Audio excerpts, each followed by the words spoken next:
So, part seven, our first foray into supernatural territory. What did we like from part seven? I mean, we brought Jason back to life in the last movie, so I wouldn't say this is our first foyer into supernatural territory because he came back from the dead. Because like the chick is telepathic or whatever the deal is there. I hear you. I liked a lot about this movie. Like I said, for a while, it was probably one of my favorites because I feel like this is, again, the best version of Jason, the most badass version of Jason. It's the first time Kane Hodder plays Jason, which is a big plus. And then this is also kind of the most inventive Jason when it comes to finding things to kill people with. It's just like he's grabbing anything and anything he can find and fucking people up, which he does through the, but to this it seemed like more of it, like anything. And the fact that he truly had someone on his level at this point, like the other women in the franchise survived, and to an extent, at least when he was still a human, they were on the same level, but Tina could fight him on a completely different level and match him blow for blow using her psychic abilities, which was, again, something we never saw in the other movies in the franchise. So it's something new that they brought to it. She's also the one that set Jason free from the depths.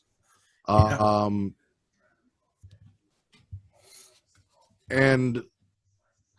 because she has a psychotic psychiatrist who's trying to force her through exploitation to use her psychic abilities, and causes the death.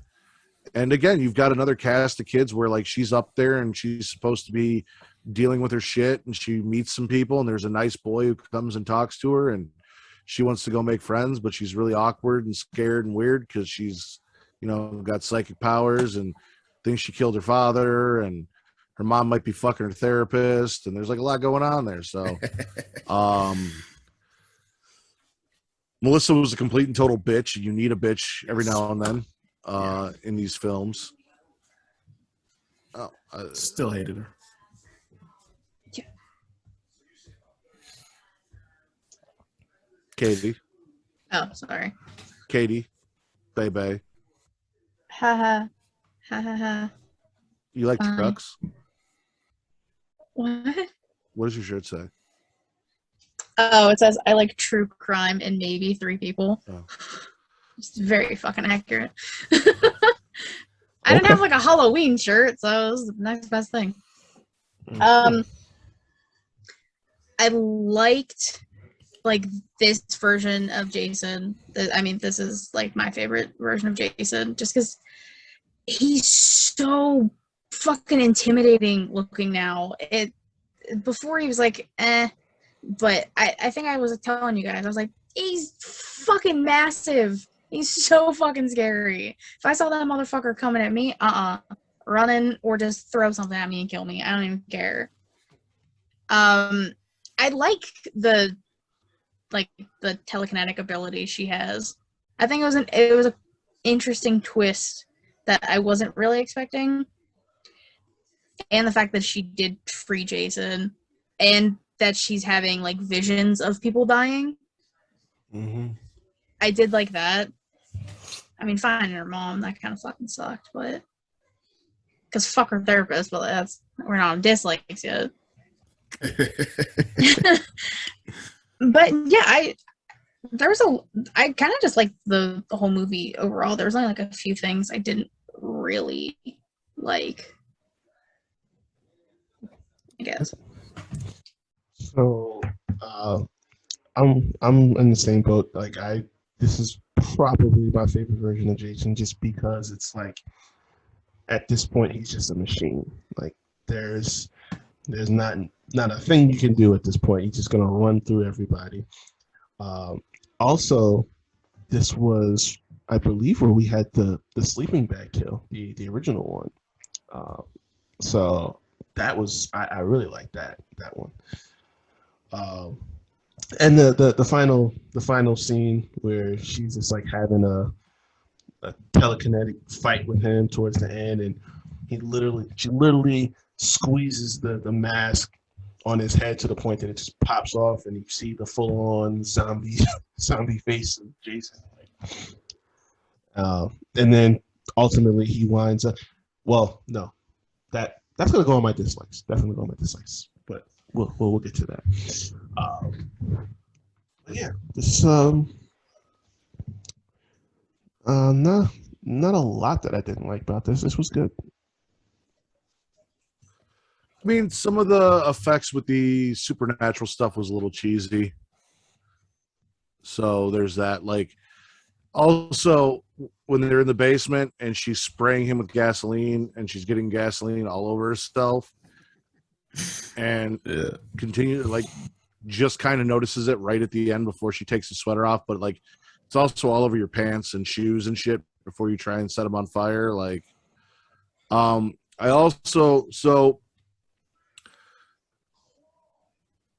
this is another movie that has a rough ending for me because she killed her dad and then he comes out of the water years later to grab Jason and pull him back down into the water, and he kind of looks the same way he did when he died, and it's like, do they never drag this lake for bodies with all of the kills that are in there? Like, did they not go look for this? Like, they knew that he died. Did they not retrieve his body from the lake? They just left him in there for nostalgia purposes. Could they not find him? Did Jason hide him? Like, Well, because I feel like if they were looking for bodies, they would have found Jason too. exactly. So there's, yeah. So you just leave your dead dad in the lake and just move on? That's kind of fucked. Yeah. Might need him later for something. Keep him down there. Yeah, like that's honestly same thing. That's why I said it's going on my dislikes, because there's no way you're gonna tell me he's been down there for however long and his body is not decomposed or waterlogged or anything. Like that's total BS. The doctor could have did without him. All of that whole thing was just not doing it for me.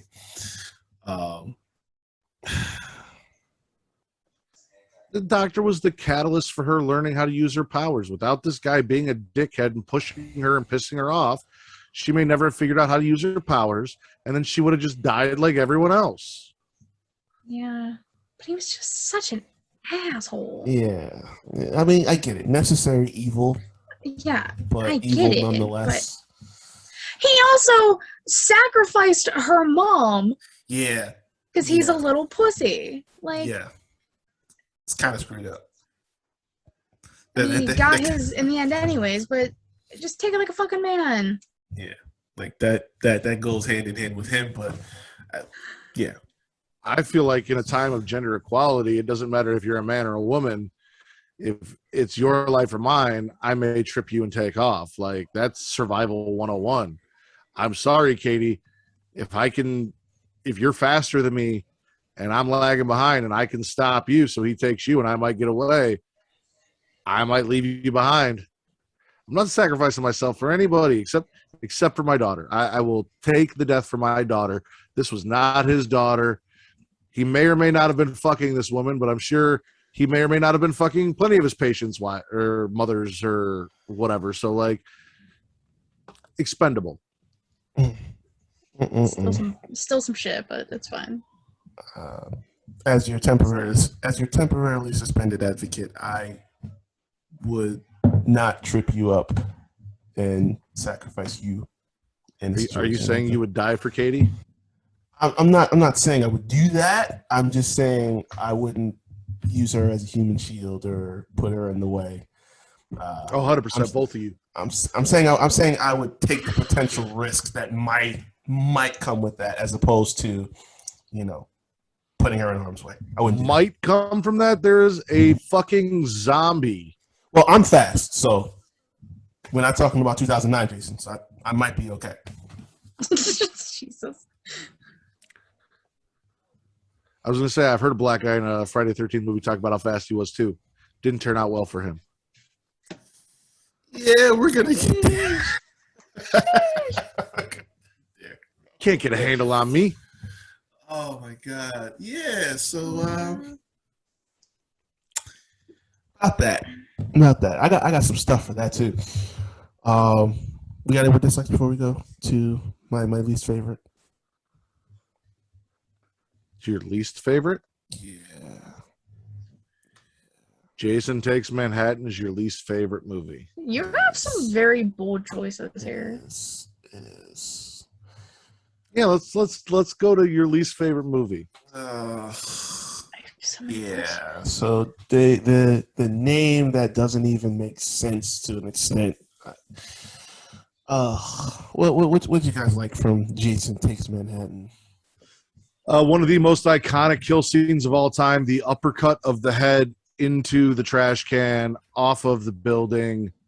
The iconic scene that has been dubbed over, I think, with different songs where Jason comes out of the subway and kicks over the boombox. Jason in Times Square, which is just iconic. From the get-go. Again, a lot of cool kill scenes here. A nice little traumatic backstory of another douchebag guy who tormented a little girl when she was younger by trying to teach her how to swim. By the way, this is also how I learned how to swim. If someone pushed me off something into the water and expected me to learn how to swim, the water was not nearly as deep as what he did, and I eventually learned how to swim. But like, you know, this uncle throws his niece into the water, and then randomly somehow Jason is down there and grabs her leg and tries to pull her to the depths. But like timeline wise, because it was kid Jason still, this doesn't quite add up.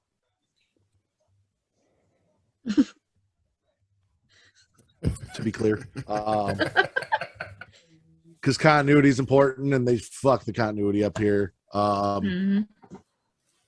Which is why I can understand why it bothers you. But like, I mean, you had Jason in a subway kill a man in a fucking tub of sludge after he basically shot our heroine up with heroin and was about to rape her. So he kind of became like a vigilante superhero at one point of this movie, but also the villain.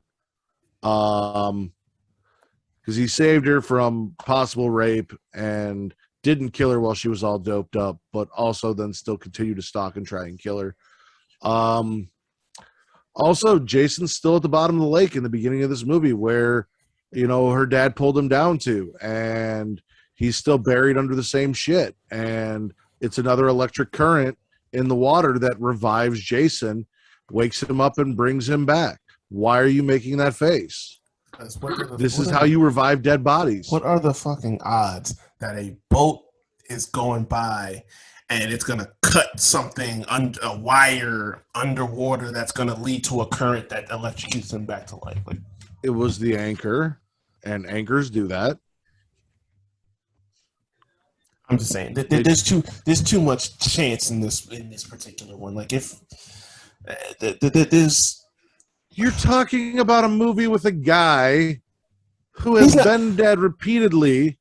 Well, that's the thing. He's not even dead anymore. Like, he's not really dead at this point. All you're doing is you're jump starting him. But he's still dead. Like, to give someone CPR or shock them with the paddles, like, and bring them back, like you were bringing them back to life. You were restarting their heart. They are dead. He was dead. He's just kind of like, I mean, his heart will go on. Yeah, like, him being from this point forward, you know, from 6 on, him being dead is just like him being dormant or sleep for a while. Like, it's not. No, it's not. He is actually dead. Do not make the argument for these people that he's not really dead. He is factually actually dead. Well, I don't make that argument because I've been with you about that. Michael never died, but Jason did die. But that from that point forward, it's like, yeah, he technically died, but it's like he's a zombie. He's not gonna stay I will dead. explain to you in the next film why it is okay. Okay. Right. I will give you logic as to why it is okay. Okay. I have to create something, but I mean, You get some cool kills in this on the boat and shit. It is what it is. It's not my favorite movie. I don't understand how a lake is connected to an ocean that gets you to New York, when it's technically, I think, a lake in New Jersey, or how long that trip takes. But it is what it is. I'll save the rest for my dislikes, because fuck the ending of this movie. Correct. What'd you like, Katie? I like that it was on a boat. That's it. I don't like that it was on a boat. You It- have to have more likes than that if you gave Reek shit for saying it was his least favorite movie. Not to say, like, yeah, I need something. I'm just saying there are worse movies. In this franchise? I think so. Like, I like. how much worse? Well, part 2 is my least favorite movie, so there's that. Okay. And if you dare talk about Jason in Space as the worst movie, you and I are going to fight physically. No, like, honestly, Not you, the one hiding her face behind her hair and hand. You had a problem. You know what? We're almost there. We're not there yet. We getting close. We getting damn close. So This go is the ahead. longest conversation I've ever had in my entire life. You continue not with your true. likes, because we're going to address that. She likes the boat. That's it. That's I like just the boat. Jesus. And you know, Jason in Times Square is pretty fucking cool. Him kicking over the boombox just really made me laugh. I liked that a lot.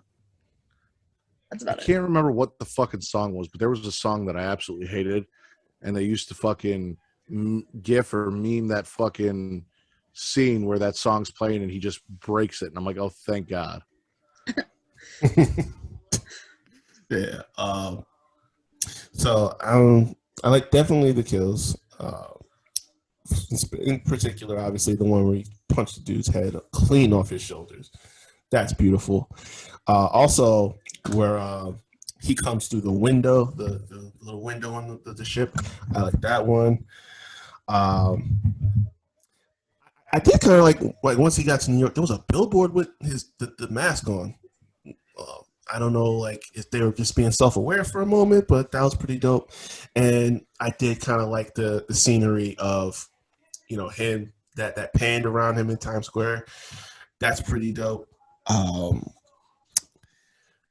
I will give him kudos for being basically a vigilante in that last scene with the dude, and the kill of him putting the dude in that acid was actually one of my favorite kills. So. It was Watch Me Whip, Watch Me Nay Nay. That was the song. I fucking hated it. Hated that song. Fucking stupid. Yeah, but that's that's all I got for this. I'm heavy on dislikes with this one. The only dislike I have is really the ending of the movie. Like, the way they defeated Jason, the fact that when he reverted back to a child from the toxic sludge in the sewers of New York, he was a normal looking child. He wasn't deformed or anything like that. Like, at least make him the mongoloid that he's been throughout the entire series. Don't, like, turn him back to a regular looking fucking kid. And also, like, that's not killing him. So, like, I don't know what happened there, because he didn't really die. He just turned into a kid and was shaking cold and sad. And they left this kid in the sewer and just moved on with their lives, which is kind of fucked up if you think about it. Like, you're supposed to be the heroes. This kid tried to kill them like 2 seconds prior. Yes, a grown zombie man with a fucked up face. Now he's just a scared little child. Maybe you could pick him up and you could nurse him and make a better person. Maybe he could be like fucking Oob. He could be the Oob of the Jason franchise. Matt, this is why white people die in movies. Because they want to take chances and shit like that. No, I'm sorry. I don't give a shit what form you take at this point. You just tried to kill me 2 seconds ago. I don't care if you're a baby or a little child at this point. You're going to stay there and you're going to drown in this fucking sewer right now. Because I'm not touching you. I'm not going nowhere near you. The black guy in this film thought it was a good idea to box Jason on top of a roof. Look, I can't. The fact that he fought at all, I'm like, you know what? let's because after a while, it's like, okay, let's see how long he can keep this up because he just is just throwing them. Eventually, he's gonna get tired. But I mean, if you're gonna go out, there's worse ways to do it. Then wearing yourself out, blooding your knuckles, and then getting decapitated with one punch. It's fitting for a guy that I guess he was a boxer or some shit. He was undefeated. Yeah. It was undefeated. It fit the exactly. It fit the narrative perfectly. A guy that never lost a fight is literally fighting for his life and loses in the worst way. I mean, it's poetic. I hate myself so much for what I'm about to say, but Jason was the one in 21 and won. Wow. I can't take that from you. Not from you. He was undefeated. The streak ended. Jason took his head off. Good God. That must have been painful. It really was. It really was. Like, I don't think you didn't watch Raw for a couple of weeks, I'm sure, because you had to hear that over and over again. I did, and it made me angry every single time. Oh man. Katie, what dislikes do you have? The sewer, by far. There was something else I said too, and then you got mad at me because I didn't say the sewer. I'm talking to Matt. I can't remember what I said though. There was something I didn't like about this. I really just can't remember now. It's gonna bother me. You do that. I also just really didn't like her uncle. I don't know what it is with like these creepy older men trying to do what's best for these younger girls. Stop it. Just stop it.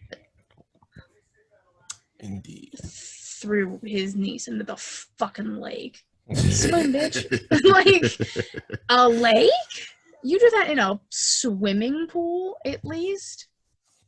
I honestly, when they, like, did the flashback to the boat, I got real nervous. I thought, like, some rapey shit was gonna go down. I got very scared. Sometimes you never know with these movies. Yeah, so I was happy he died, but I also didn't like that the teacher who actually was protecting her died in a fucking fiery car accident. That was some shit. It's a hazardous area. What can I tell you? Shut up. Hazardous. So here's my thing. Obviously, like I said, you didn't say that there was something specific that you didn't like about the movie. What you said was, okay, finished part 8, not too bad. To which I replied, the ending, no issues with the ending. And you're like, the toxic sewer, that was pretty bad. LOL. I forgot about that. Uh-huh. Oh, so maybe I didn't say anything. Interesting. So So here's what I want. Here's what I want to happen, Reek. I'm gonna go refill this glass and relieve myself because we've been sitting here for over 2 hours, while you unleash the beast as a host. And seeing as this is your least favorite movie, I want a full-on Reek rant while I'm gone about what's going on. And when I come back, I'm going to ask Katie if you went into full Reek rant mode, because this is your show. And if this is the least favorite movie you have, we need a full-on Reek rant about what's bad about this movie. So I will be back. Okay. Well, since you put it that way, I'm upset. Appreciate you. So let's start from the top. Like I said in the beginning, I don't know what kind of freak occurrence you can create that all of a sudden, some anchor just drops in and cuts some wire or whatever that shocks him back to life. That I'm not a fan of that. That's a bunch of bull. Also, we spent entirely too much time on the boat. If the title is going to be Jason Takes Manhattan, we should spend more than like 15 minutes in Manhattan for a movie that goes this long. We spent the entirety of this movie up until that last part on this boat with a bunch of different mess going on. Not to mention yet another, well, one of many inappropriate student-teacher relationships that I don't care for at all.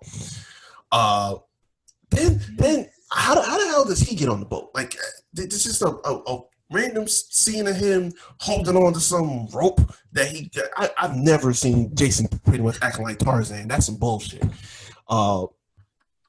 Then we spent, like I said, we spent 15 minutes in Manhattan. Like, if that's supposed to be your tagline, you should kind of live up to your billing. That's what I think, in my personal opinion. What else? I know I got more. Oh, of course, the final scene, the sewer kill and down there. I don't know what the hell happened to his face. We know he turns into a child and stuff like that, but like his face is all like made out of clay and spitting out water and all this other stuff. Like, it was so stupid. And then him going through New York, like, yeah, the scene of him where they pan around throughout Times Square was cool, but then he just started being a dick. Like, you just kicking shit over while you walk by, and like just all this other bullshit that's going on. Like, the one thing that I liked was that, again, he was, saving this chick from getting assaulted. Okay, fine, but my dude's jamming out to music and shit, and you just kicking this stuff over. Like, why you gotta be a dick? That's not what you're here for. But then the scene where he's down in the sewer and the water comes, I don't know what the hell happens to his face and stuff like that. Like, none of that made any sense to me. So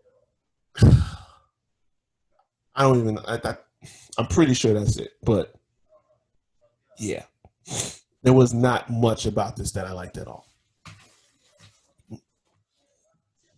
You're muted. And I realize that now.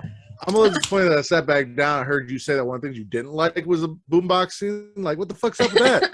Yeah, no, I just why he had to be a dick? Like, but that wasn't like a big thing. It was just like rude ass. Like, have you seen him in the rest of the movies? Like, he's a punk ass, obviously.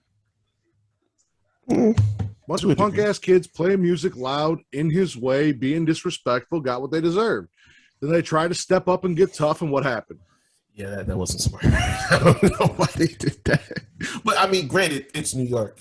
I kind of wouldn't expect anything less. That is my last dislike, is the scene where they run into the diner and they're like, there's a crazed killer trying to murder us. And the chick's like, welcome to New York. Right. I hated that shit.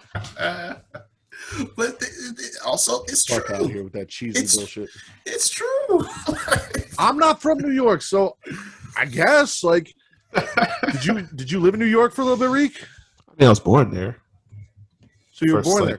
When you were born there, did you spend the majority of your life being chased by some crazed killer trying to murder you, where, like, it was just commonplace? Hell no. I was kept out of danger. That's why we moved up here.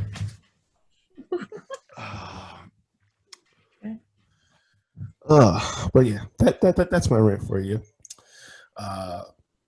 We got any more dislikes before we get to the next one? Okay, so Jason Goes to Hell.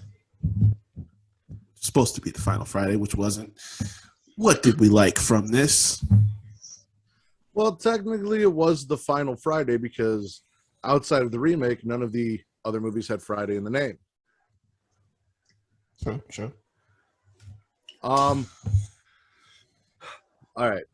Let's see here. I love this movie for multiple reasons. Creighton Duke is fantastic. But the thing I love most about this movie is the first movie to fully flush out something very important in the franchise, but never really dives into what this does for the mythology of Jason. When we are in the Voorhees Manor, we find out that, Elias Voorhees left Pamela, which was also part of the reason why she was so protective of her son Jason, and blah, blah, blah. And he started this new family and this and that and blah, blah, blah. but inside the manor, the home, is the Necronomicon. So, it is my belief that the Necronomicon was used to summon a demon in the hopes of resurrecting Jason to bring him back. That demon then possessed the dead corpse body of the boy, which then deformed it more, grew it, transformed it to a usable height, which is why we get a full-grown Jason later on in the movie. But because it's developing this person, it doesn't quite have, and it was a mongoloid child, it hasn't gained quite full control or function. It's still figuring things out, which is why it takes a few movies for that body to be killed and him to kind of get to where he's going. But that it is a demon that has possessed Jason and is using the motivation of seeing his mother killed to fuel the rampage that is set forth upon this. And that's why we also see the dagger, which is very similar to the dagger that you see in the Evil Dead series, which is all about the Necronomicon, which is used to kill Deadites. This one is specific, so it would be for a very specific demon. This is also why in this movie, when Jason's body is destroyed, the essence of the demon that lives in the heart can be transferred temporarily from person to person until it gets back into someone with the same genetic makeup of the person that they were originally released upon, and then is able to rebirth what this demon has spent all of these years working to create and make, which is the ultimate killing machine, Jason Voorhees, in flesh and bone form. That's interesting. You're writing a fan fiction, aren't you? Something like that. But my belief is that in her crazy, distraught mess of a self, Pamela came across the Necronomicon, and that is also why she went on her killing spree in the original movie, was to sacrifice to the demon a certain number of children, and her death actually ended up being the final sacrifice that she needed to summon this demon and revive Jason. So many people had to die. It had to be done on Friday the 13th, blah, blah, blah, blah, blah. And that led to Jason being reborn and the franchise beginning. Why are you looking at me like that? Me? Yeah, you. You definitely smart. You definitely writing something. that's a deep ass fleshed out he thought. was. Yeah, I told you I was writing something. Yeah. But that is how I justify this movie, which actually, with that line of thought and just from that little bit of the movie, I mean, expanded upon everything else that we see in that movie, makes it one of my favorite movies. This is also Kane Hodder's credit for being the only person to ever play Jason and Freddy, because it is Kane Hodder's arm that plays Freddy's glove at the end of the movie, grabbing the mask and pulling it down. So not only is he the most well-known and profound Jason, but he's the only person to ever play both characters. I did that. That's what's up. And it's set up Freddy versus Jason, which could have been fantastic, and we will talk about what it became later on. But yeah, no, for all of those reasons, I love this. There are also some really great kills. Like, we open it up with your classic topless chick who ends up being an FBI agent who Jason chases and then is just destroyed, and you're like, what the fuck? You have a Kane Hodder cameo where he plays a security guard outside the morgue. He calls Jason a pussy. He says that Jason's a pussy, but it's just regular fucking Kane Hodder in SWAT gear hanging out outside the morgue. You get that awesome kill scene with the doctor where those girls went skinny dipping and then they're fucking and the guy didn't want to use the condom. And then you get the moral of the story: always use a condom. It could kill you, because he comes in and stabs them. I believe another sleeping bag. Was it another sleeping bag kill here too? I don't think so. I remember the one chick gets like cut in half, like from the. Yeah, he shoves the thing up in her and then. Yeah. Shit. Yeah, no, I don't think it was a. I don't think that was a sleeping bag. Oh, That's and my favorite part is the cop that looks like Dr. Phil getting erotically shaven in the parlor of the Voorhees Manor, where you think he's strapped. Don't make that face. He has the mustache and everything. He's strapped to the table, and you think Jason's going to kill this dude. And as Reek alluded to earlier, between part 2 and 3, Jason learned how to shave, and he's showing us that he learned how to shave by erotically shaving a naked man because he does not like body hair on the table in the parlor before he possesses him. Before he releases his inner essence into this man, shaves him clean. And I respect that because, like Jason, I prefer a nice clean shave as well before I release my essence into something. But when did this man? When did this man learn about grooming or anything like that? Because remember, at one point he had a whole. He's possessed by a demon. But he had a whole himself had a whole long beard. I explained to you that as the body is developing and the demon is gaining control of the body, there are periods where it's still the mongoloid child. The demon had to work up to it. I explained this to you. Well, I mean, by the time that's among your highly thought up theory, essentially. Which I mean, there's nothing to say it's not right. Nothing to say it's not true. Technically, I mean, unless you're going to ask the directors or whatever, or the producers, like, I guess not. No, like this. I like this movie for a couple of different reasons. Number one is Creighton Duke. I was actually kind of mad they killed him off at the end because that's I mean, if they were going to do anything following continuity, they could have kept him apart. What could have been Freddy versus Jason could have involved him, to be honest with you. But everything that Creighton Duke had to offer, he gave up in this movie, and that was knowledge. He gave dude all of the knowledge to kill Jason. He couldn't kill Jason physically. Yeah. You needed another Voorhees to plunge that dagger into Jason's chest to finish him off. So Creighton going forward had no value unless there was another Voorhees there to do his bidding to stop Jason. He does have one of the greatest quotes in all of this franchise where they ask Creighton Duke, what does he think of when he hears the name Jason Voorhees? Pretty dress. And he says, I think a little girl in a pink dress sticking a hot dog through a donut. Oh, yeah.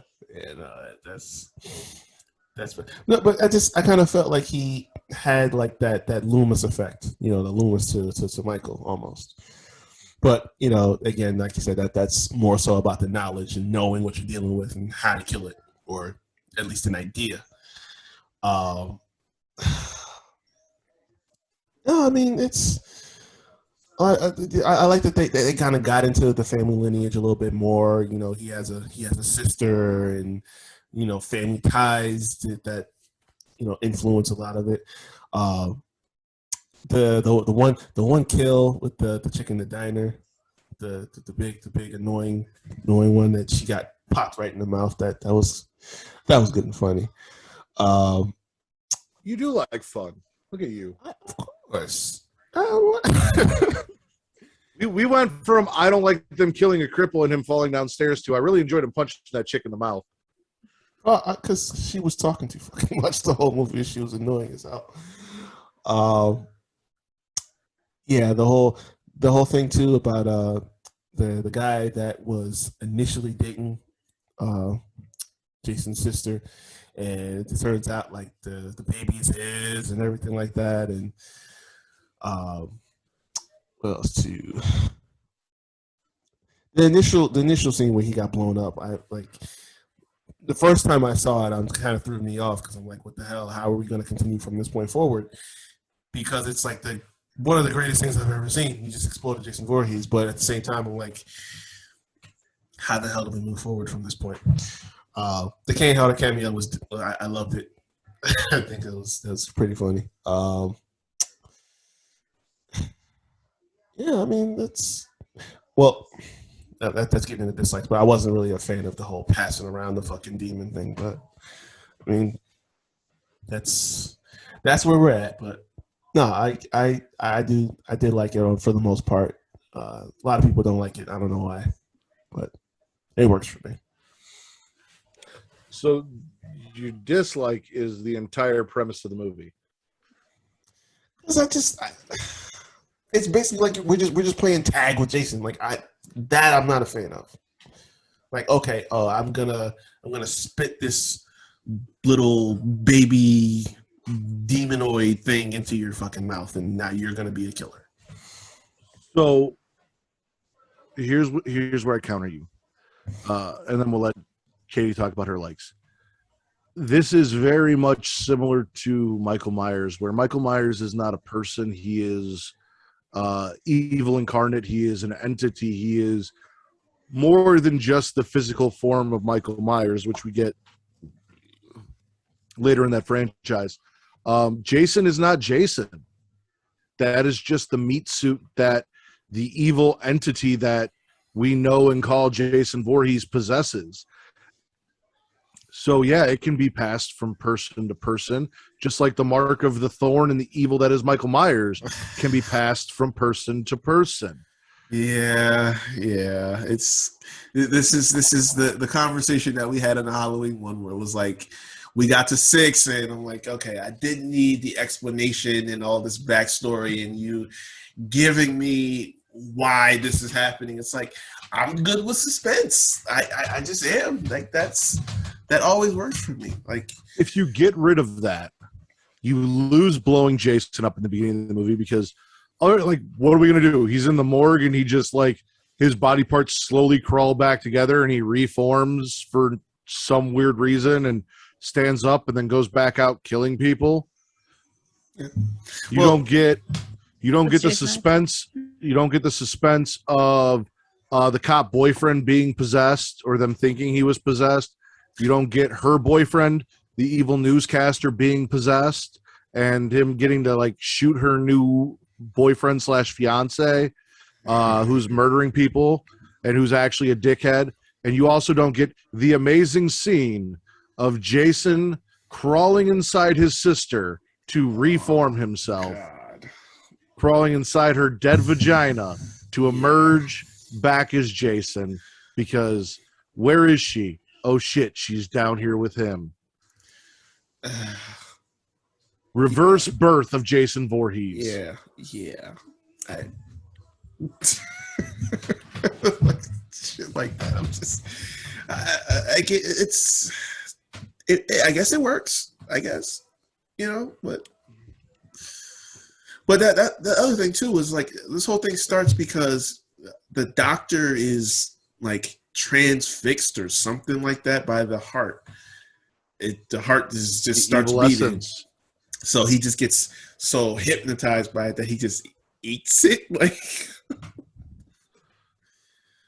it was basically kind of like, it's like when you watch any other supernatural film where the demon is calling you to an artifact or a thing that it uses to possess you, and it's filling your head with these ideas. And that's what happened. He was drawn to, hypnotized by this beating heart, and then he consumed it because that's what the evil needed him to do so that it could continue to do its work and find its way back home to his sister's vagina. Oh, God. Go ahead, Katie.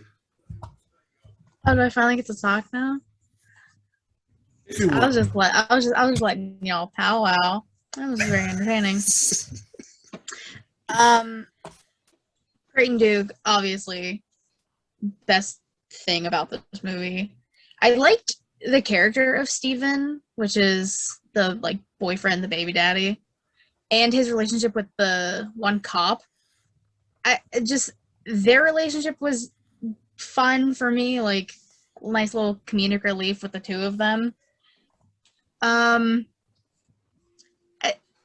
don't have an issue with like the playing tag as Jason, baby as demon. you put it. I didn't really appreciate that part. It was fucking gross, but playing tag, I liked that. It was interesting.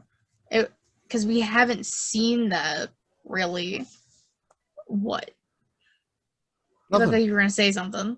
No, I'm enjoying you agreeing with me. I'm allowing you to agree with me. Oh, you're very convincing. That's also why I just let you keep talking. And I mean, when the doctor first ate the heart, I really thought this was about to turn into like some werewolf type shit. I got real concerned. That's where it was going. I'm happy it didn't go that far. But I liked the supernatural element of it. I don't really have an issue with that. I will say, in fairness, I did appreciate that once he passed it on to someone else, they instantly they died and disintegrated or whatever the hell happened. They just body just melted, because it's like at that point, if you're going to have that kind of effect, then it should completely wipe out whatever's left of you when you pass it on. So I can appreciate that, at least for what they were doing with that's the outcome. So I gave my dislikes pretty much. Who had any for this one? Matt? No, go ahead, Katie. No, go first. It sounds like you have a good one. No, you're ladies first. You're going. I can't think of one off the top of my head. The only gripes that I could find in this movie, which I really actually enjoy now, especially with the narrative that I've created through my own head with it, is one that it was meant to set up Freddy versus Jason, and it took so fucking long to get there, and it didn't really involve anything from this movie, which is more on Freddy versus Jason than it is on this. But like, you gave me this and you got my hopes up, and then I waited 10 years, and then we didn't even touch on any of the stuff that you started to create or teased with this movie. And I'm not a huge fan of the fact that it took 9 movies for us to find out about Jason's family that has apparently been living nearby and existed this entire time, and knew about him and knew about what was going on, and just like continue to live in the town and do shit. And like his sister didn't tell her daughter about your fucked up uncle who came back from the dead and slaughtered a bunch of people. Like, you don't like that. That's not fucking. Lori told her son about his fucked up uncle in H2O. Yeah. You know, and that's just Jamie knew about her uncle, and she was a little girl. Yeah, like all of the continuities. Jamie at some point said, "Hey, by the way, you got a really fucked up uncle that tried to kill me." Like, yeah, either that, or a random stranger that you have to prepare for at some point in time. But yeah, that's really it for me, because like I said, this movie in itself opens a doorway for a mythology that has so many possibilities and helps fix a lot of the continuity issues and things that I have for the last 8 movies that we just talked about.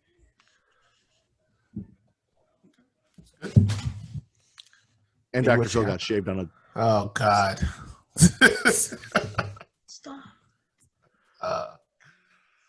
Oh. Yeah, I mean, the finding out he has a family, like, I think my immediate thought was, oh, he's got a sister now? Okay. Like, why? Why do movies do this? Fucking Fast 9 just did it. Like, what? Like, it just, that fucking pisses me off. That's a fucking scapegoat. You can either talk about the family or don't even try and bring it up just to include a new way to kill Jason, or just move the story along. At least in this case, they're the same ethnicity. I feel like John Cena and Vin Diesel are not the same ethnicity. Not at all. Not at all. I mean, that's neither here nor there. Yeah. And they took a white guy from Boston and basically made him real light-skinned Dominican, I guess. Yeah. That's not working. Yeah. Mm-hmm. Yeah. Totally not working. Even though I feel like Toretto's an Italian last name, not a Dominican last name, but neither here nor That's there. a whole nother thing. Yeah. It's not this podcast. Yeah.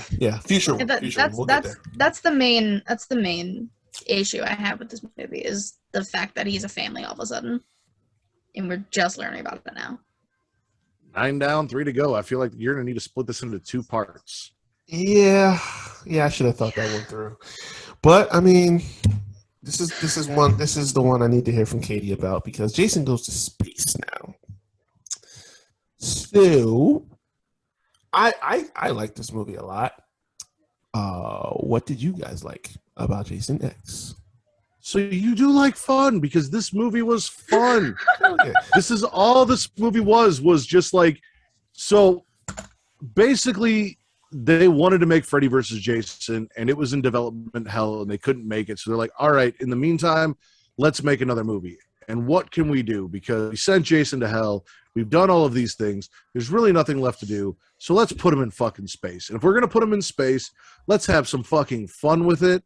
Because you can't do a serious movie about a serial killer in space in the future. It's just not fucking possible. So there is comedy laid throughout this entire movie. It is almost a parody of the entire franchise. It is cheesy in all of the best ways and has some of the coolest kills and some of the most awesome things that they've introduced in the franchise for shits and giggles. Yep. I mean, them recreating with really bad acting the whole Camp Crystal Lake scene through holographic imaging, where they're like, you want a beer? You want to smoke some pot? Or have premarital sex? We love premarital sex. Yep. And then you just start laughing demonically, and it like gets dark and cloudy and weird. Like, uber fucking Jason.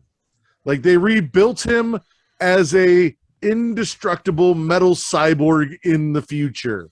They found a way to kill him and accidentally made him even worse. Yeah.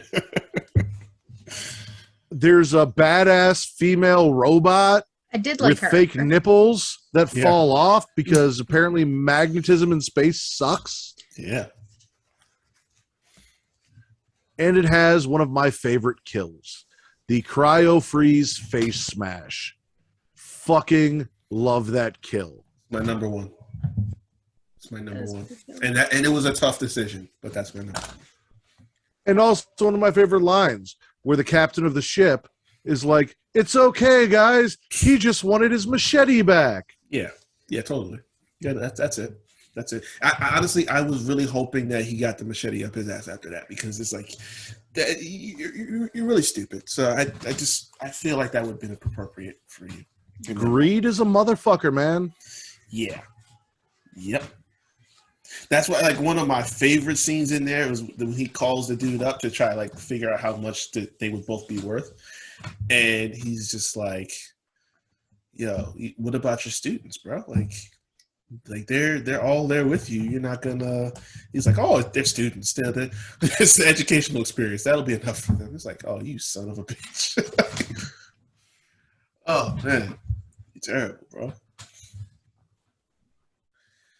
Katie, what'd you like? I liked the female robot. She was cool. She was probably my favorite thing about the movie. Honestly. Like no. Yeah. I just liked her. What the fuck you mean, yeah? Shut up. No.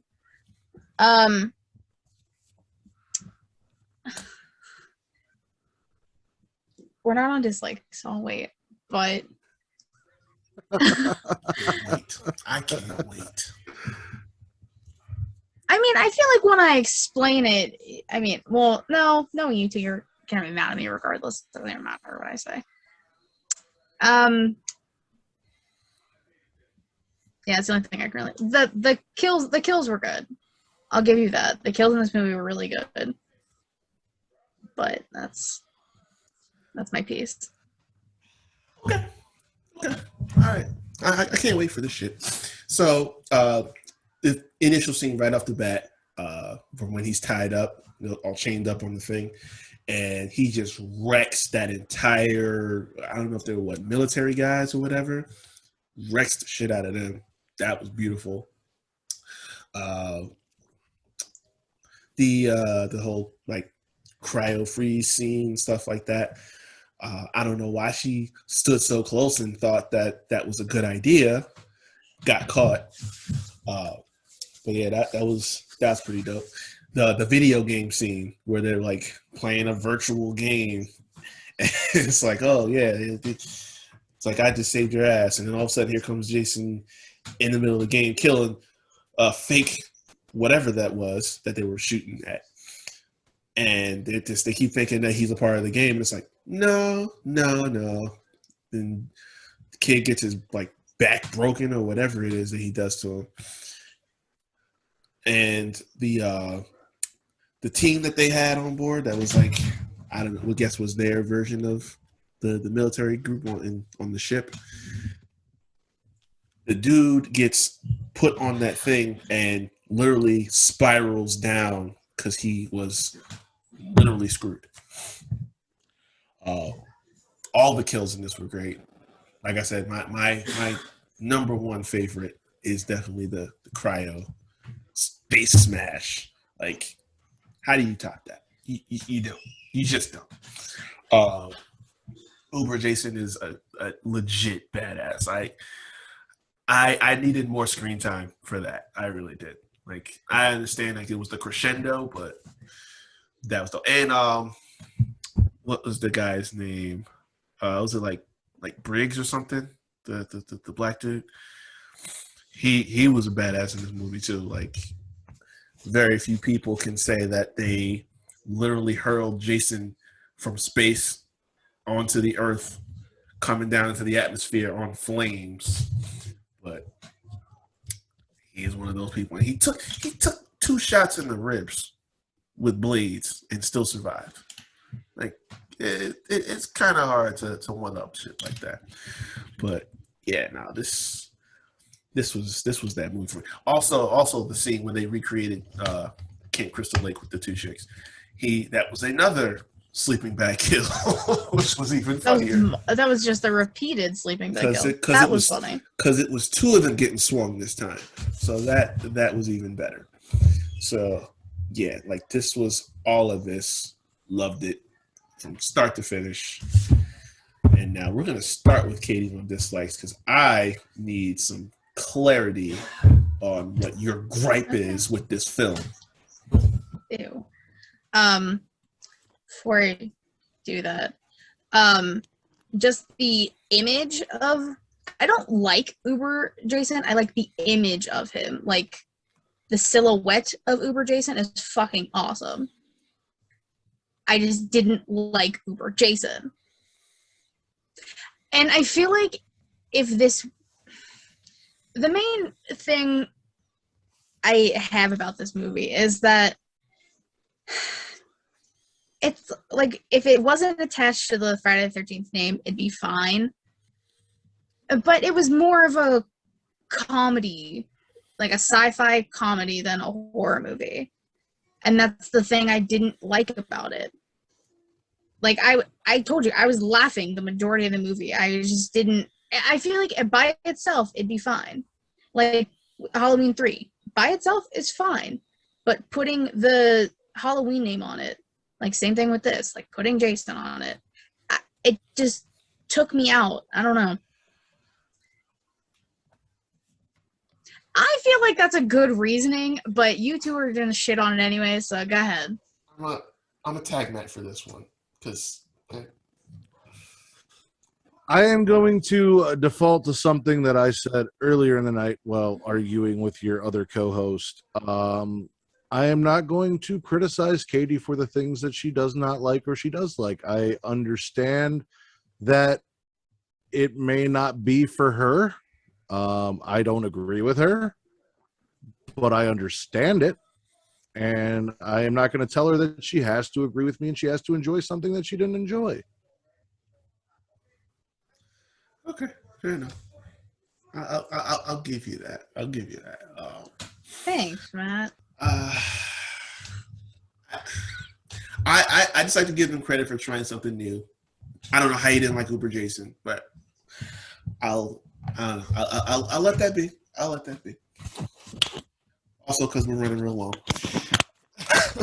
So, dislikes anybody? I mean, I said mine, so. I really don't have any, if I'm being totally honest. Yeah, I don't think so. I mean, I can't dislike the movie for being what the movie was. And if you understand that the movie was supposed to be cheesy and campy and bad, and you can appreciate it for being what it was supposed to be, there's not a lot to hate here. They gave you all the kills you wanted. They gave you some nudity. They gave you a lot of comedy and stupidity, and that's exactly what they were going for. So they delivered on everything that they presented. So I can't knock the film for that in any way, shape, or form. The only thing, and it's the same thing in damn near every fucking Friday the 13th, is the stupid, ambiguous ending where somehow Jason is eaten up in the atmosphere, yet his mask survives, and you hear the ki ma ma ma, ki ma ma ma, as if maybe he is alive on Earth too, somehow, even though all that's left of him is the remnants of a metal mask. Yeah. Because the Friday the 13th franchise is like WCW. They don't know how to fucking end anything. Like WCW couldn't figure out how to finish a match to save their life. Katie can attest to this because she had to watch a terrible fucking strap match with garbage ass Hulk Hogan and Vader. They don't know how to book finishes. Friday the 13th doesn't know how to finish a fucking movie. So they just do some weird shit at the end that leaves it kind of open-ended for, hey, maybe you guys could do something with this. But, like, they don't know how to fucking finish. And as someone on Pornhub, I'm big on the finish. I knew that was. Jeez. There it is. Got to stay on brand, Katie. As you should. As you should. Yeah, we never escape without one. I mean, part 4 had a pretty decent finish. I mean, it still leaves enough of a cliffhanger, but in terms of having a good finish, that was about as good as they could possibly do. Okay, coming down the home stretch here, Freddy versus Jason. I sense there's not going to be a lot to like about this, but if you got anything, go for it. I mean, this was this for some reason my brother had on DVD, so I remember watching it a lot. I probably shouldn't because I was like young. I don't like. It's a shitty movie, but I enjoy it just because mainly Freddy. It's mainly Freddy. To be fair. Very true. I mean, kills in this one are cool. Like the bed, that one's dope. And there's so many famous people in it too. It kind of throws you off because you're just like, I know you from this. You're in this. It's weird. And then who the fuck wears a Christmas sweater, bro? Come on. It's so good. Movie. That's the only thing he wears. No, she's talking about the line from the movie. Yeah. Thank you. I know. That just would have been my retort. Like, he wears it all the time. All right. things we liked. So creepy. What do you mean? His eyes are all big. I know what you're talking about. Just go with it. Things I like from this movie.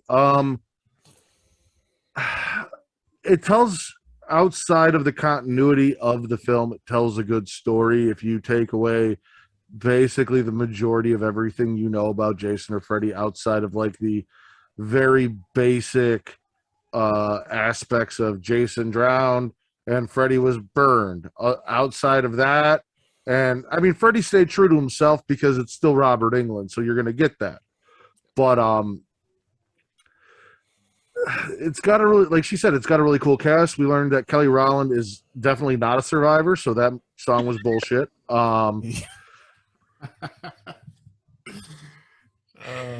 be clear, every time I hear that now, I'm like, no, you're not. No, you're not.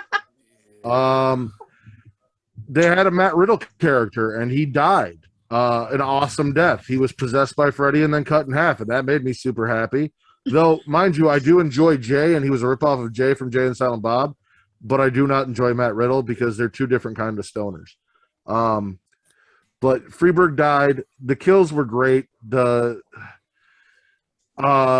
In one of the opening scenes right before the bed kill, the chick that is in the shower who plays Gibbs also was in See No Evil 2 with Kane. Oh, God. I'm a big fan of Catherine Isabel, especially in the shower. And she's the star of the werewolf movie Ginger Snaps. So, little aside there. I mean, it is what it is. Why are you giggling? Because you know what it is? You know what it is? It feels like she's actually interviewing the real Jason, and he's giving his perspective on everything that happened. Again, it's an ambiguous ending. It's weird. You don't really know who wins, but there are a shit ton of quotable, iconic lines. The soundtrack is fucking awesome because it's 2003. You got great fucking music in the soundtrack.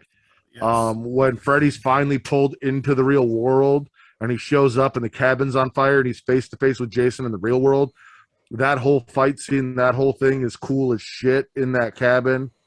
The Hypnosil, bringing that in, which is something from the Nightmare on Elm Street franchise that they kind of talk about and they bring context to, and how these kids are not having dreams and why.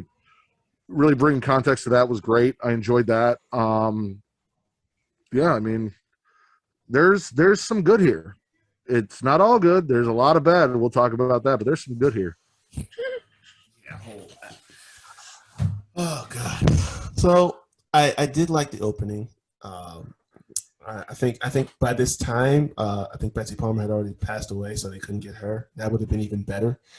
But they got a pretty decent actor, and it's the scene, resurrecting Jason and using Freddy using his mother, his image and likeness to do that. All the fight scenes I loved. For considering the two guys that were fighting, it's like that seemed as realistic as you could get. Caterpillar Freddy was a nice little. That's something that I kind of liked. What else? I like that they kept the continuity, essentially, for the most part, from both. Although they leaned a little bit more into Freddy's than Jason's, but the Weston, the whole the sanitarium where everybody was, they kind of kept with that theme going throughout the Nightmare movies, where it's like, okay, kids are locked up because something happened that they couldn't explain, because someone died in their sleep. But in the real world, it just looks like something that some personally did.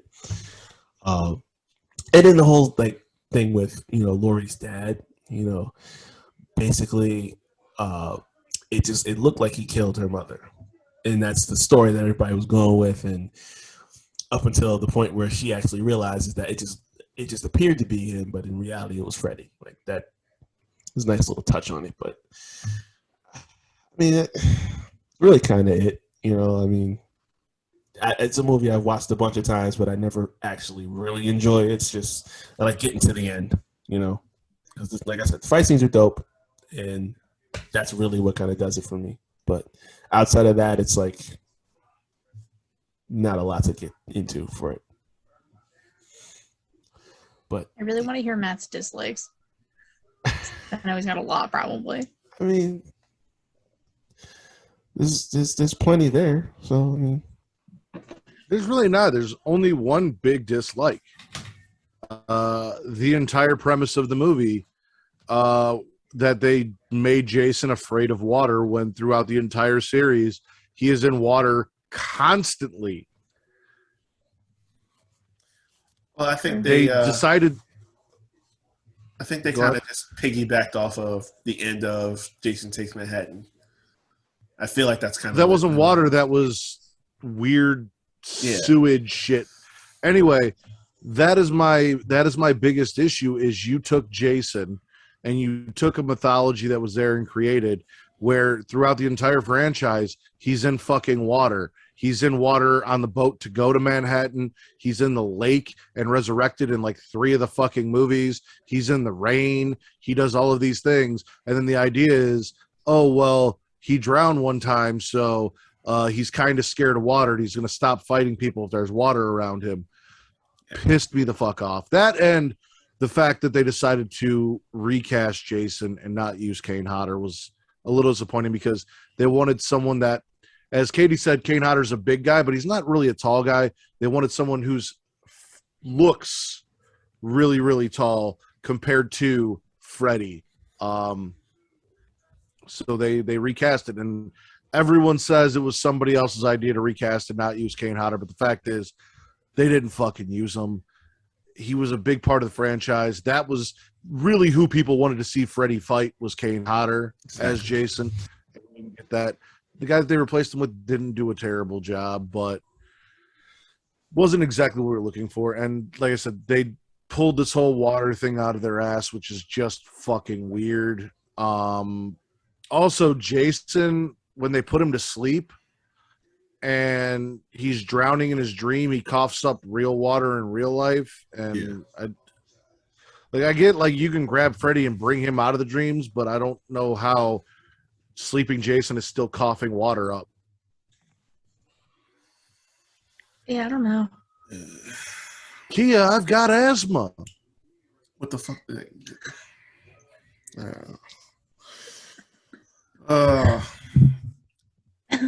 I for me, just keeping it simple. The shitty characters, to be honest. Like, there's, I know that's a theme through a lot of these movies, but I just, in particular for this one, it's just when there's not a lot to look forward to other than the obvious. It's just like, I don't know. You got to give me something.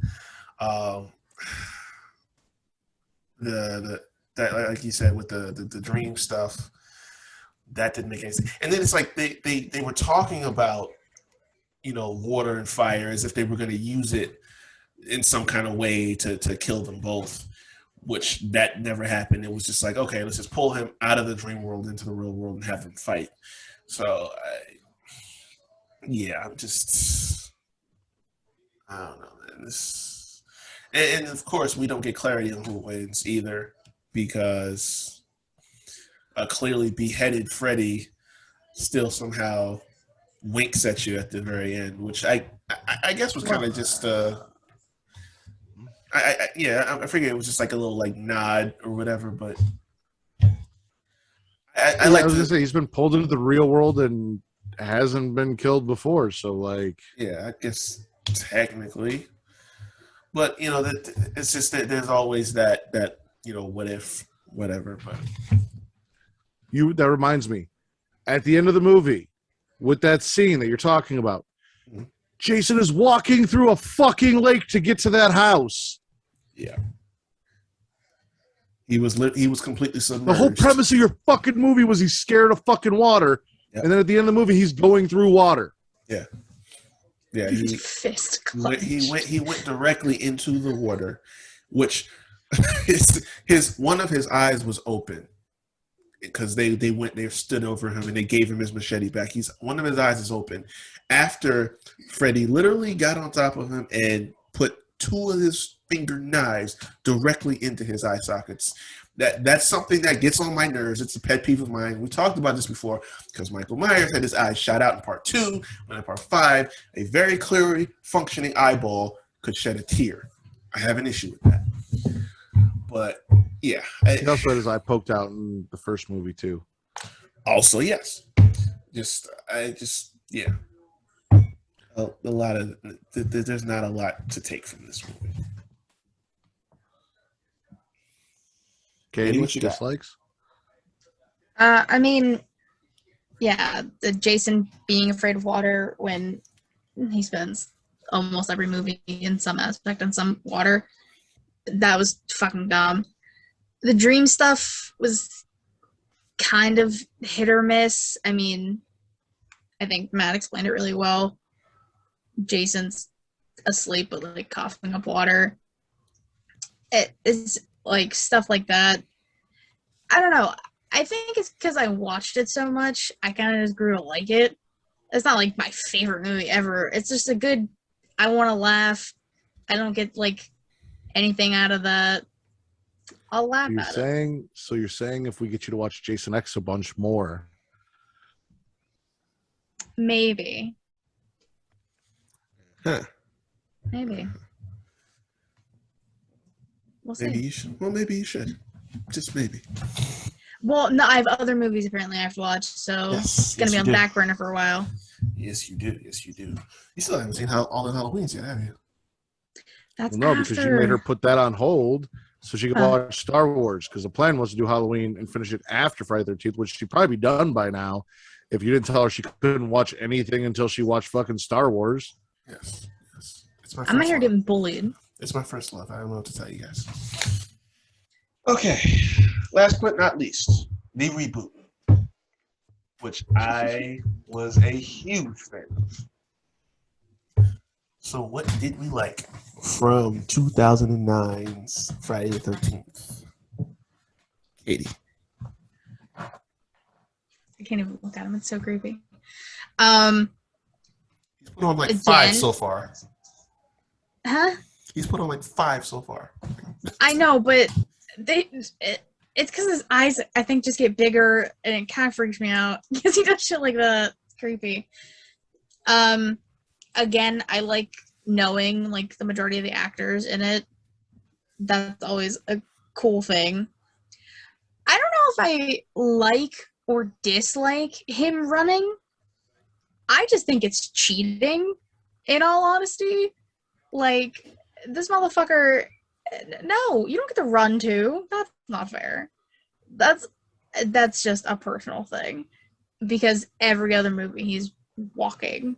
I mean, well, he kind of runs at the end of, oh God, I don't even remember which 3. one now. 3. Not even gonna, 3, yeah. Yeah. Kills were good. I don't know when he learned archery, but that kill was fucking cool. He lived On in the a summer boat. camp. Well, true. Yeah. What else do you I think he guess was doing all those years? not learning how to swim, apparently. Wow. Low blow, Katie. I'm not Low wrong. blow. I'm not fucking wrong. What do you mean low? Get the fuck out of here. I'm not wrong.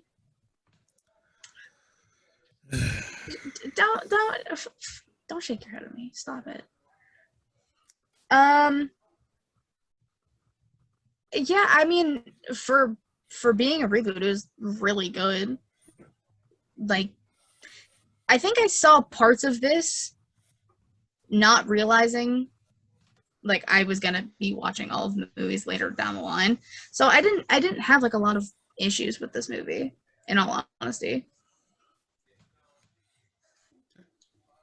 Jason? A lot of people shit on this because it is a remake. I think, like you said, it's one of the better remakes that they've done. So they knew that they couldn't remake the original film because Jason is the franchise. So they took the first 3 films and found a way to condense them into one film. You got a little bit of Pamela in the very, very beginning. You got Sackhead Jason for part of it, and then him finding the hockey mask and using the hockey mask. Also, best nudity in any film in the franchise is this one. Willa Ford showed that she wanted to be bad, and she was bad. Out on those skis. They did a lot of really cool shit here. I like that Jason, strung shit up so it kind of explained like there are tunnels under the camp, but also this is how he knows where people are in the camp. So he's not just like randomly finding people. Like there's a reason as to how he finds people. And this is how he does it. Because it's not supernatural Jason, I have no problem with him running because he's a person and people can run. Fair. They told a really good story of Jared Padalecki's character coming back to go find his sister who is still captive and the reason why she's captive. It had one of the okay, I gotta take this off.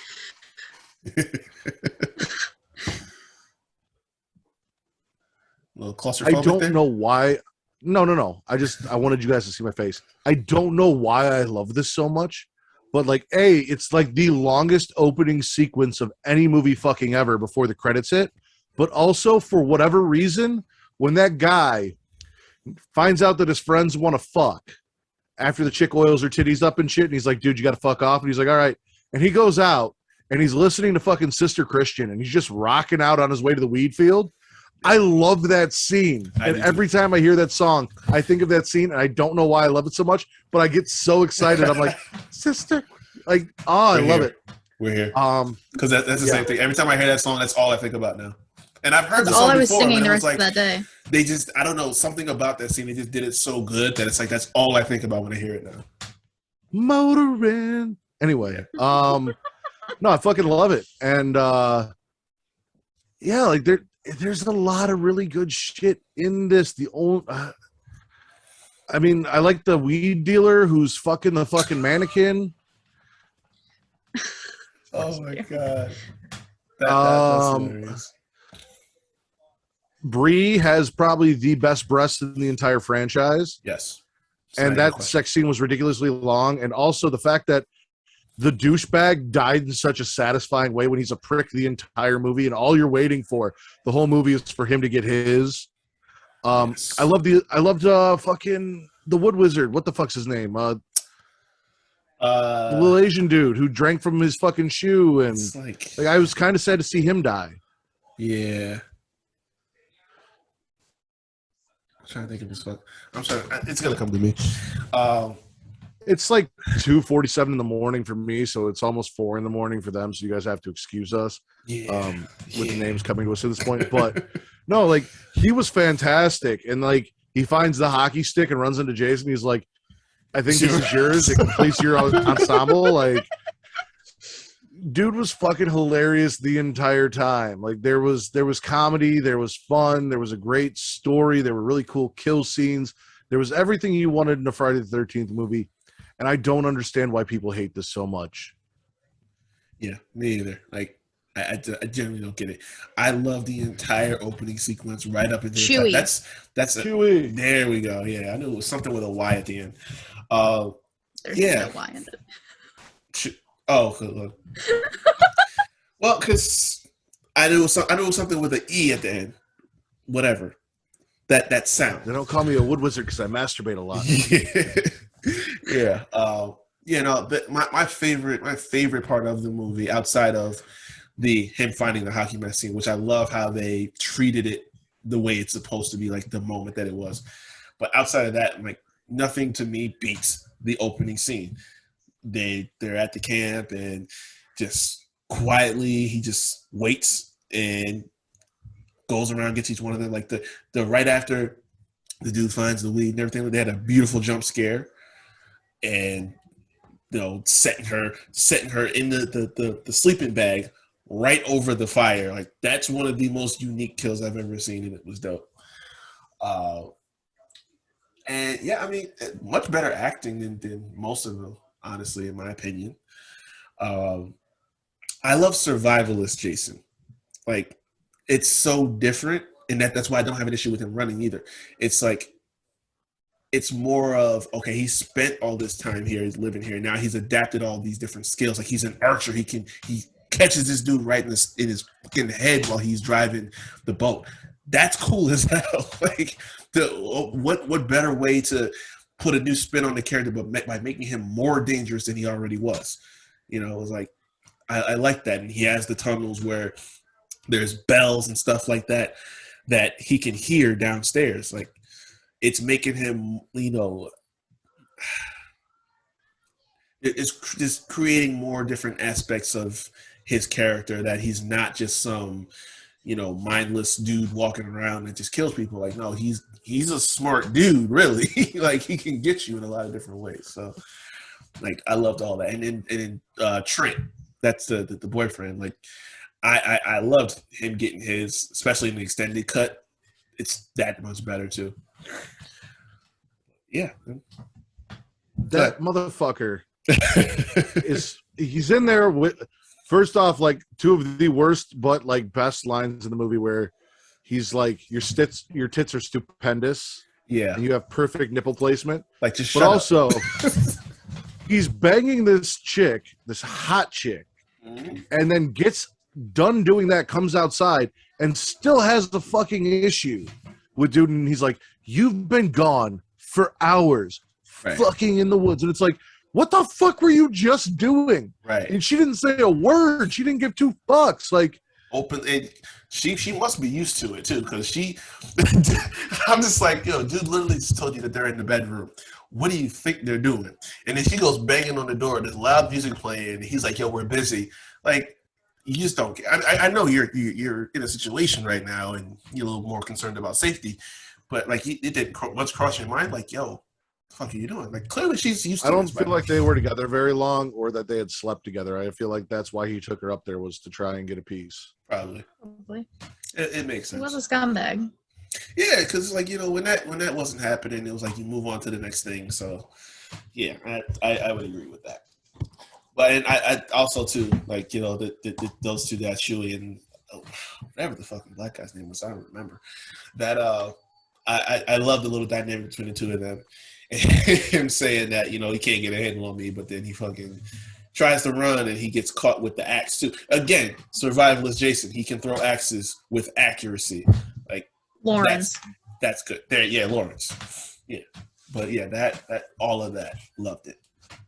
So I also don't know why people hate this movie, just because, I mean, Yeah, it's not bad. really. And the little I want to start a record label. Oh, really? What kind of music? Like rap? Don't put me in a box. Because I'm black, I can't like Green Day? I'm sorry, you're right. What kind of music is it? Rap. Rap. Which I could relate to, because I definitely loved Green Day back in the day. So he's absolutely right. But also a dick. Did we have any dislikes from this? I Yes. don't have much. The end thing. They put him in a fucking wood chipper, and then he's whole when he breaks through the fucking. Because again, they didn't know how to fucking end the movie. They're like, in case we want to do another movie, we got to have him alive. But they threw him into a fucking wood chipper. They wrapped a chain around his neck and threw him into a goddamn wood chipper, and there's blood and shit everywhere. Yet somehow he is not chewed up or eaten up or fucked up in any way, shape, or form. Well, Just the strap is cut on his mask. That's it. True. Although, to be fair, we didn't see the conclusion of what happened in the wood chip. Like, maybe it got stuck and just, you know, bits and pieces of the, you know, the top of the dome came off. I don't know. Like, they kind of just left it on him getting his fucking brains cut at, you know. So, But when he jumped out of the lake through the pier, there was nothing showing like a mutilated top of his head yeah, from the wood chipper. yeah. I also like that they tricked you with Danielle Panabaker's character, where you thought she was going to be the final girl, Yeah. and then they killed her. I was so surprised. Yeah. Shit caught me so off Same. guard. I got a little sad. I felt bad for her. No. Like, you It's just, like, no. you got a shitty boyfriend, he cheated on you, and Mhm. now there's another guy that you could potentially run off with, and he just got done in like that. Sucks. Hate to see it. Cool kill, but hate to see it. Yeah. Yeah, definitely was. All right, Reek. Yeah, I don't really have anything I just like. Okay, so just to wrap this up really quick, because we have been going for a while now. I was gonna go with 3 if you don't have that many, whatever, but kills. I definitely got 3. I don't know about you guys, but what you got for me? Wheelchair kill. Of course. Makes sense.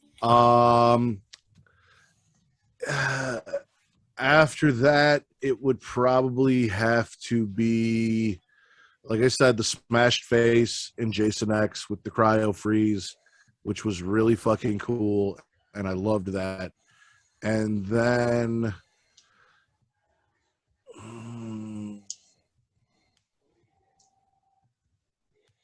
the decapitation in Jason Takes Manhattan, because that is just an iconic fucking kill. Yeah. It's good. Katie, what you got? Triple decapitation, obviously. I really like the road flare in the mouth. That was fucking cool. And I'll go in the remake, the sleeping bag over the fire. Yeah, I like that one. So, I gotta give honorable mention to the bed killing Freddy versus Jason because it was so hard to leave that off my list. But obviously, my all time favorite is the cryo freeze smash face. That's like some shit out of Mortal Kombat, so I love that. But also, part 3, the headstand guy getting cut in half and folded up, put on top of the fucking ceiling, and last one would be the beginning of part 4. The 2 nurses that were getting ready to get it on, and he got left, and he got stabbed in the head, and then completely twisted it all the way around. Like, that's fucking crazy. So, yeah, that's definitely on there. Okay. So I'm honestly surprised this went so much longer than the Halloween one. I thought Halloween was going to be the long one. I mean, we covered 12 movies, and you had us do the remake, which we did not do for Halloween. We cut out 2 movies for Halloween. That is very true. And I actually talked. And Katie talked. That's also true. That's also Not a lot, but I talked. But then again, we might have to continue it because the new one came out. You got one coming out in October, so we could do that. Anywho, before we get out of here, finally, all you guys, my lovely co-hosts here, plug your socials, let us know where to find you and all the great stuff that you guys do for us on a regular basis. I'll go first. Okay. Katie Wrestling 13 on Twitter. Smackdraw Podcast on Twitter. Smackdraw on Instagram. Twitch.tv/Smackdraw Podcast for the Sheely Showcase, Thursdays, 9 p.m. Eastern Time. That's my show with Savannah. All the other shows go on Putting You Over. I don't know times or days because they keep switching it. Yeah, that's it. That's all I'm plugging. You guys can find me on Twitter at MattRithers at MattTridder. You guys can also find Creation World, which is the banner under which the Smacking Raw podcast exists, at the Creation World. That's TheCreatia World. I'm not going to tell you how to spell world. If you don't know how to do it, get a dictionary. You guys can find us on Facebook, facebook.com/group/SmackingItRaw, facebook.com/Creation World, facebook.com/group/Super Flashy Arrow of Tomorrow for my friend and co-host Travis's other podcast about the DC Universe. And if you haven't figured it out by now, we are Smacking It Raw, the #1 wrestling podcast on Pornhub, and you can find us also on Twitter and Instagram at Smacking It Raw Pod. Awesome. And of course, as you all know, you can find me at Recapper24 on Instagram and on Twitter. You will find the video version on YouTube, also the audio on all platforms where you listen to podcasts, Spotify, Anchor, Podbean, Google Play. Also, if you'd like to see some posts, since we're very sports heavy, you can go to Instagram at _the Havoc Hour _. So, for my co-hosts, the lovely Miss Katie Bebe, the Warden Matt Ritter, myself, Rick Havoc, this has been another edition of the cinema series of the Havoc Hour. Thank you for joining us. If you made it this far, because this is going to be the longest episode to date. Thank you, my co-host, for joining me, and I will see you again very soon.